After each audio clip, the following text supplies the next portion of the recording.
आज जंगी थोपन मामले में हाईकोर्ट का क्या फैसला है? देखिए, आज जंगी थोपन प्रोजेक्ट जो हिमाचल प्रदेश सरकार ने हाइडल पावर प्रोजेक्ट अलॉट करने का निर्णय ब्रेकल कंपनी को लिया था, उस मामले में एक बहुत महत्वपूर्ण निर्णय आया है, जिसमें ये पहले हाई कोर्ट ने स्पष्ट कर दिया था कि एक बहुत बड़ा फ्रॉड इस कॉन्ट्रैक्ट को हासिल करने के लिए ब्रेकल कंपनी ने किया है। उस मामले में हाई कोर्ट की डिवीज़न बेंच में जो इसको माननीय पूर्व न्यायाधीश जस्टिस दीपक गुप्ता हेड कर रहे थे, उन्होंने कहा था कि ये सारा कॉन्ट्रैक्ट एक फ्रॉड के माध्यम से हासिल किया गया है। ना तो ब्रेकल का कोई कंजोर्शियम था, ना ब्रेकल का कोई ऐसा फाइनेंशियल पावर थी जिसके आधार पर ब्रेकल इस कॉन्ट्रैक्ट को हासिल कर सकता था। उसके पश्चात ब्रेकल का वो प्रोजेक्ट कैंसिल कर दिया गया और उनको जो अलॉटमेंट थी वो कैंसिल हुई। उस कैंसिलेशन के खिलाफ रिट याचिका भी हुई और वो सारा कुछ रद्द हो गया। उसके पश्चात रिलायंस को ये प्रोजेक्ट देने की बात हुई, लेकिन रिलायंस भी बैकआउट कर गया और जो याचिका सुप्रीम कोर्ट में ये रिलायंस ने डाली थी वो याचिका भी रद्द हो गई या उन्होंने वापस ले ली। परंतु एक नया मोड़ इस मामले में तब आया जब अडानी पावर लिमिटेड एक कंपनी हिमाचल प्रदेश सरकार के पास आई और उन्होंने 280 करोड़ रुपए का अपफ्रंट प्रीमियम ब्याज सहित क्लेम किया। उन्होंने कहा कि ये पैसा हमने दिया था और वो पैसा हमें वापस किया जाए। ये मामला जब प्रदेश सरकार ने रिजेक्ट कर दिया और कहा कि अडानी पावर से प्रदेश सरकार का कोई संबंध नहीं है, क्योंकि अडानी पावर से प्रदेश सरकार ने कभी किसी प्रकार का कोई कॉन्ट्रैक्ट नहीं किया, तो अडानी पावर को प्रदेश सरकार ने पैसा देने से मना कर दिया। उस रिजेक्शन के बाद अडानी पावर हिमाचल प्रदेश उच्च न्यायालय में आया और माननीय सिंगल जज ने, एकल न्यायाधीश ने, एकल पीठ ने अडानी पावर की याचिका को उसके हक में कर दिया और कहा कि प्रदेश सरकार बिना ब्याज के 280 करोड़ रुपया वापस करे और अगर ये पैसा 3 महीने में या 2 महीने में वापस नहीं किया जाता तो उस पर ब्याज देने का भी प्रावधान किया गया। इसी फैसले को प्रदेश सरकार ने डिवीज़न बेंच के समक्ष चुनौती दी थी कि, और प्रदेश सरकार का स्पष्ट कहना था कि ब्रेकल ने फ्रॉड किया था। वो फ्रॉड पहले ही हाई कोर्ट उसमें साबित हो चुका है और उसी फ्रॉड के बेसिस पर हाई कोर्ट द्वारा एक जजमेंट दी गई जो सुप्रीम कोर्ट तक चैलेंज हुई, लेकिन उसको वैसे के वैसा रखा गया। वो जजमेंट कानून बन गया। उसके पश्चात हमने अपनी याचिका में कहा कि ब्रेकल और प्रदेश सरकार का तो एक कॉन्ट्रैक्ट हुआ था। ब्रेकल को प्रदेश सरकार ने अपफ्रंट प्रीमियम जमा कराने की बात की थी, परंतु अडानी पावर के साथ प्रदेश सरकार ने ना तो कभी कॉन्ट्रैक्ट किया और ना ही अडानी पावर को कभी कंजोर्शियम का मेंबर बनाया गया। इस प्रकार, और दूसरी बात, जब न्यायालय में मामला चल रहा था, पुराना मामला, तब भी न्यायालय ने स्पष्ट किया था कि जो भी मामले के दौरान किसी प्रकार की कोई इन्वेस्टमेंट करेगा वो उसका व्यक्तिगत रिस्क होगा।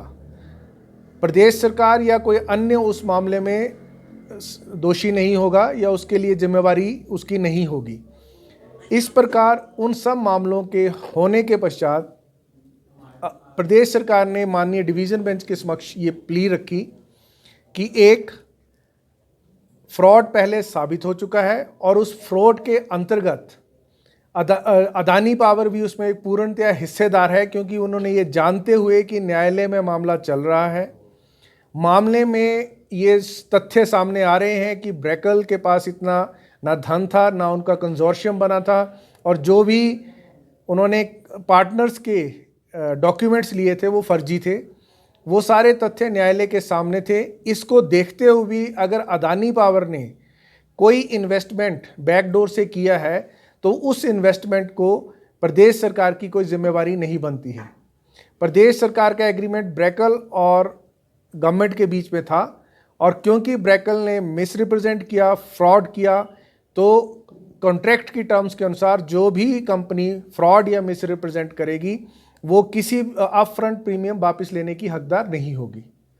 आज उस मामले में एक महत्वपूर्ण फैसला आया है और उस फैसले में प्रदेश सरकार की दलीलों को एक्सेप्ट किया गया, स्वीकार किया गया और कहा गया कि माननीय न्यायालय की डिवीज़न बेंच ने जो पूर्ववत में फैसला सुनाया था, उस फैसले के अनुसार अदानी पावर को ये पता था कि हम एक रिस्क लेने जा रहे हैं और वो रिस्क कोर्ट ने पहले ही स्पष्ट कर दिया था कि वो रिस्क उनकी अपनी पर्सनल रिस्पॉन्सिबिलिटी पे होगा।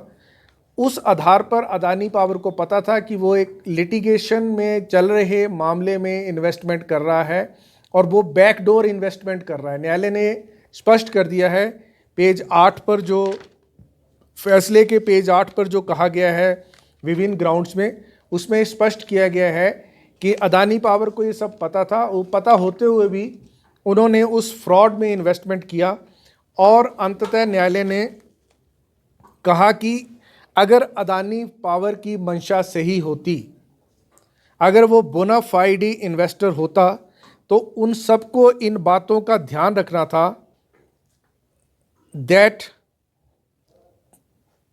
इन्वेस्टमेंट जो वो कर रहे हैं वो इन्वेस्टमेंट एक ऐसे प्रोजेक्ट में कर रहे हैं, एक ऐसी कंपनी के माध्यम से कर रहे हैं जिसका अपना अस्तित्व नहीं है, अपनी फाइनेंशियल पावर नहीं है।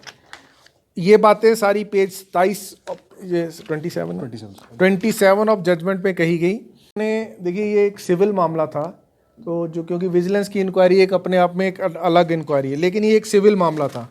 परंतु इस सिविल मामले में भी जब हाई कोर्ट ने अडानी के बारे में कहा तो उन्होंने कहा कि अडानी को बिल्कुल पता था अगर उसने इन्वेस्टमेंट की है, क्योंकि उन्होंने ये कोशिश की और उन्होंने ये कोशिश की कि हमने ये इन्वेस्टमेंट की है, ये कहने की।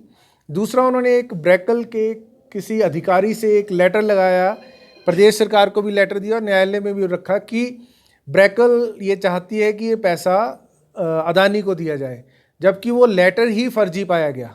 ये उस लेटर की पुष्टि नहीं हो पाई कि वो ब्रैकल ने ही इशू किया, क्योंकि जो व्यक्ति के हस्ताक्षर पाए गए वो व्यक्ति कई सालों से भारत में ही नहीं है और विजिलेंस जांच का हिस्सा है, जो जांच अभी चल रही है। तो ये सारे तथ्य जो हैं वो फ्रॉड की ओर इंगित करते हैं। लेकिन न्यायालय ने बड़ा स्पष्ट किया अपने पैरा 60 में, उन्होंने, अगर मैं इसको इंग्लिश में पढ़ दूँ, in a situation and following the well settled principle which have been enunciated above, Brackell nor anyone on its behalf could have claimed a refund, as was sought to be done by Brackell in case at hand. Wide communication dated 24/8/2013 addressed to the government of Himachal, whereby Brackell had sought to release the upfront premium in case of at hand to Adani. In other words, given facts and circumstances, Brackell itself was not entitled for refund. तो court ने कहा कि जब ब्रैकल अपने आप ही refund लेने के लिए एंटाइटल्ड नहीं था, उसका रिफंड नहीं दिया जा सकता, तो अडानी तो दूर की बात है, जिसके बारे में कोई तथ्य ही नहीं है, जिसके बारे में कोई फैक्ट ही नहीं है, जिसका गवर्नमेंट के साथ कोई कॉन्ट्रैक्ट ही नहीं था। तो जब ब्रैकल को ही पैसा वापस नहीं मिल सकता तो अडानी कहाँ से पैसा क्लेम कर सकता है, ये तथ्य कोर्ट ने स्पष्ट किया है। तो विवाद अब क्या पावर प्रोजेक्ट के साथ विवाद अब समाप्त हो जाएगा? बिल्कुल। उसके बाद, क्योंकि देखिए मैं ये कहना चाहता हूँ, 2006 में ये प्रोजेक्ट प्रदेश सरकार ने, अक्टूबर 2005 में ये प्रोजेक्ट प्रदेश सरकार ने अलॉट करने के बारे में सोचा था। ब्रैकल ने इस प्रोजेक्ट में मिस रिप्रेजेंटेशन कर या फ्रॉड कर हासिल करने की कोशिश की और तब से लेकर आज तक ये प्रोजेक्ट सिरे नहीं चढ़ पाया। प्रदेश सरकार ने इस इन्वेस्टमेंट को लाने के लिए विभिन्न कोशिशें की और अब अल्टीमेटली SJVNL को इस प्रोजेक्ट को दिया है। परंतु अगर आप इस बात का अंदाज़ा लगाएं तो ब्रैकल के इन कार्यों की वजह से जो वो इस प्रोजेक्ट को गैरकानूनी तरीके से, इलीगल मोड से हासिल करने की कोशिश की, उस वजह से आज तक प्रदेश सरकार को 9 से 10 हज़ार करोड़ रुपए का चूना लग चुका है, क्योंकि इससे बिजली पैदा होना शुरू हो जाना था। इस प्रोजेक्ट को 4-5 साल में बनना तय था, पर वो आज 2024 में अक्टूबर 2005 में पहली बार अलॉट किया गया।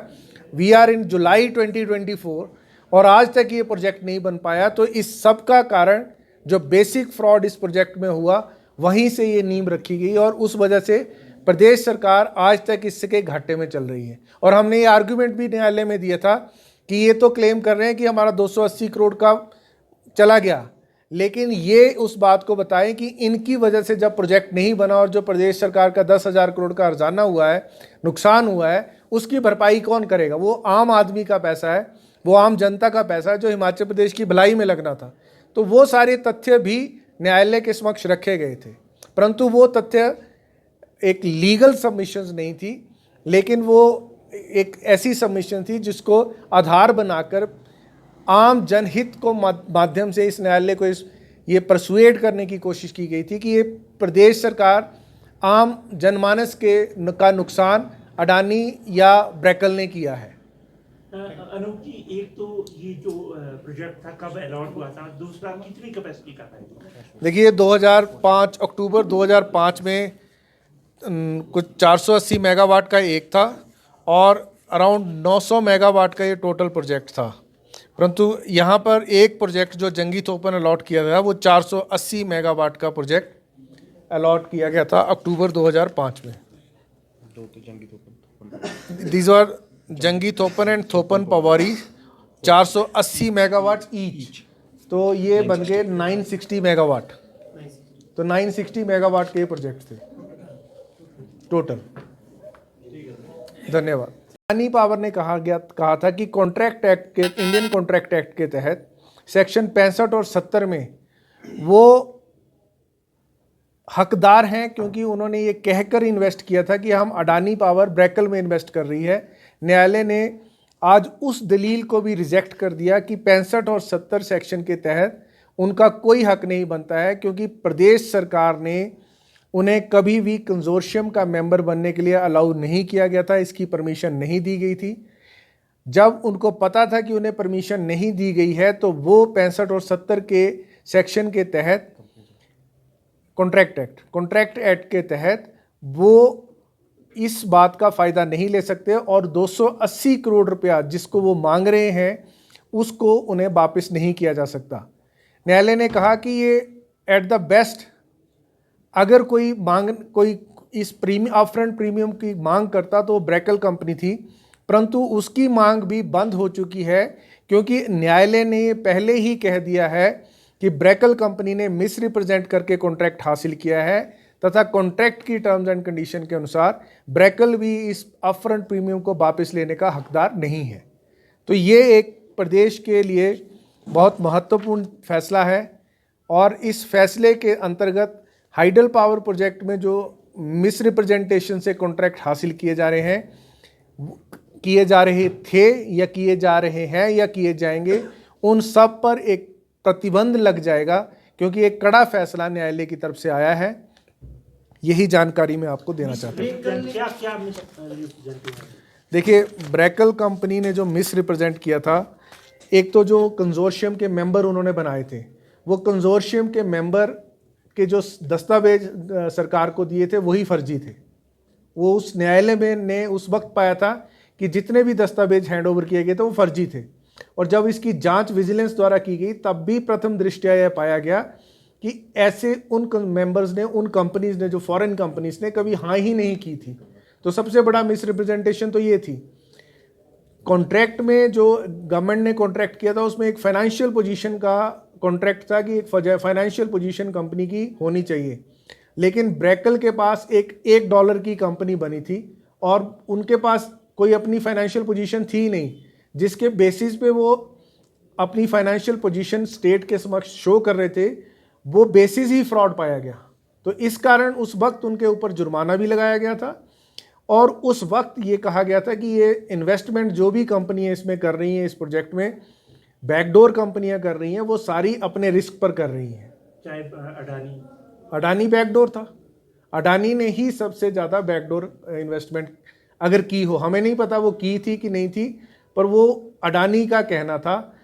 गवर्नमेंट के पास जो भी अपफ्रंट प्रीमियम आया था वो सिर्फ ब्रैकल ने जमा करवाया था, और ब्रैकल को पैसा इसलिए नहीं मिल सकता क्योंकि उन्होंने कॉन्ट्रैक्ट की वायलेशन की थी, फ्रॉड किया था, मिस रिप्रेजेंट करके कॉन्ट्रैक्ट को हासिल करने की कोशिश की थी। जो न्यायालय में पहले ही स्पष्ट हो चुका है। तो अडानी किस आधार पे मांग रहा फ्रॉड था? किया अडानी था। किस आधार पे ब्रेकल ने फ्रॉड किया था, वो तो विजिलेंस चार्ज में साबित हो गया।